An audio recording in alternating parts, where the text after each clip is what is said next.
Everyone, welcome back to my blog. তো আজকে ভেবেছি একটু লং ভিডিও বানাবো, বিকজ হচ্ছে আমি ফার্স্ট টাইম হচ্ছে জারা থেকে অনলাইন কিছু শপিং করেছি। মানে বেশি কিছুই না, কয়েকটা জিনিস আমি পারচেস করেছি। এখন তো অলমোস্ট গরমকাল পড়ে গেছে, আর আমি তাই জন্য সামারের কিছু বেসিক ওয়্যার হচ্ছে অর্ডার করেছিলাম, সেগুলোই তোমাদের সাথে শেয়ার করবো।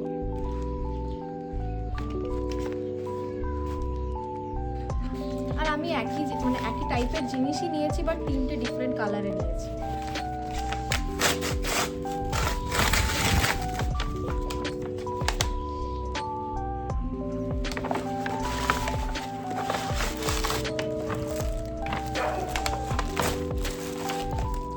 ফার্স্টে হচ্ছে যে ব্ল্যাকটা দেখাচ্ছি, খুব ভালো ফিটিং এসছে।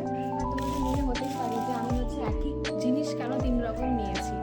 মানে আমার যেগুলো মানে পার্সোনালি ভালো লাগে, লাইক হচ্ছে আমার সানগ্লাসের ফ্রেম, তারপর হচ্ছে ঘড়ির কালার, মানে রিস্ট ওয়াচের কালার, আমি সব একই রকমই কিনি। হ্যাঁ, ডিফারেন্ট কিনি, বাট যেগুলো আমার মানে স্টাইলগুলো ভালো লাগে, আমার মনে হয় ওটাতেই আমাকে ভালো লাগবে, তাই জন্য আমি কালারটা শুধুমাত্র চেঞ্জ করে জিনিসটা একই রাখি। নেক্সট হচ্ছে ব্রাউনটা, ভালো কোয়ালিটি, সারার কোয়ালিটি অবভিয়াসলি, এটা নিয়ে বেশি কিছু বলার নেই। And last one is white. আর বোন বলছে এটা পরে কি হোলি খেলতে যাবে, এটা খুব সুন্দর হোয়াইটটা। So that's it for today, দেখা হচ্ছে নেক্সট কোনো ভিডিওতে। টাটা।